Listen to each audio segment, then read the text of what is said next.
Guy Fawkes was an Englishman born in York in 1570 and he died in 1606. This time in history was Henry VIII Reformation of the Church, and Catholicism was outlawed in England. In 1605, a group of 13 English Catholics plotted to blow up Parliament. I'm really biased because since I was a child hearing this story, I thought, cool. But I guess I'm anti-establishment. Their goal was to assassinate King James and most of the Protestant elite. Again, to me, cool. Guy Fawkes was one of their soldiers and he was very experienced with explosives. He was tasked with guarding the 36 barrels of gunpowder that were under the House of Lords. But their plot was foiled when an anonymous letter warned Parliament that they were trying to blow them up. Authorities searched the cellars and found Fawkes, and they tortured him.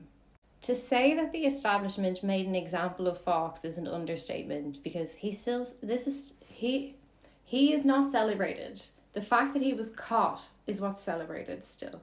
They turned the day of his torture, the 5th of November, into a public holiday, and they say that people started to light bonfires as a warning against treason. If you know the film V for Vendetta, this is actually the Guy Fawkes mask.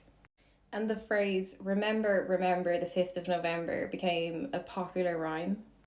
The mask is now used by Anonymous because it symbolises rebellion against corrupt power. Cool. When the plot was stopped, England's Protestant elite declared a national thanksgiving. Parliament passed the Observance of November 5th Act, which forced the churches to give thanks for the king's survival every year. The core message in England around this holiday has always been God saved England from Catholic treason. And for centuries, it has reinforced Protestant nationalism. But this framing never took root in Ireland. We've always read that as ritual humiliation. It is a yearly reminder of elite Protestant power, the kind of power that befriends Jeffrey Epstein. The state built an annual ritual to celebrate your obedience. It's a loyalty ritual disguised as folk culture. It's always felt ironic and a little bit sad to me that it is working people, usually the most poor, who gather and burn a caricature of this guy who is ultimately a figure of resistance. What strikes me most about Guy Fawkes is that over time, a lot of that context has actually been forgotten, but the ritual, the habit lives on. This is an old trope of the British Empire. It turns your biological memory and culture into entertainment. What working class English people must first understand to decolonize from some of this shit is that the Reformation was directly connected to Britain's trade policies.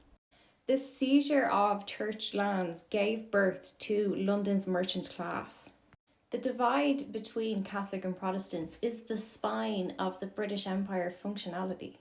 The state in 1606 did not invent seasonal ritual. Fire celebrations appear continuously in parish records way before this. But English nationalism was built around treating pagans or Catholics as foreign, scary other, which distracts them from their own exploitation.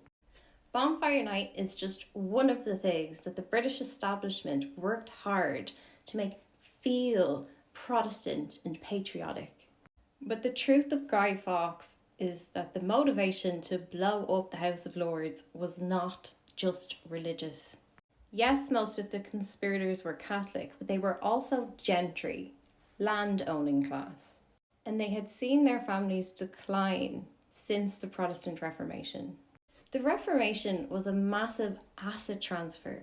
When Henry broke from Rome, he dissolved the monasteries, he seized church land, and he gave it to new, loyal courtiers and merchants.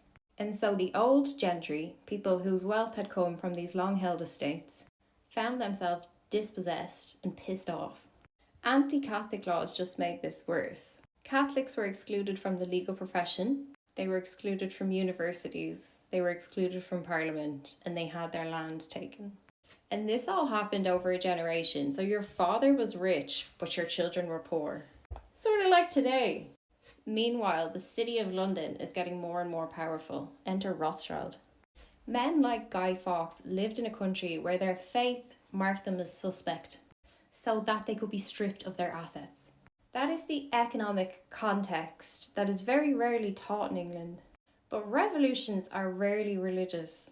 Their goal was to wipe out that ruling class and replace the Protestant oligarchy. The fact that they failed means the rest of the world got colonization. So when British people celebrate that failure every year, it fits right into the British Empire's pattern. They are celebrating the world shrinking around them, not just spiritually, but economically also.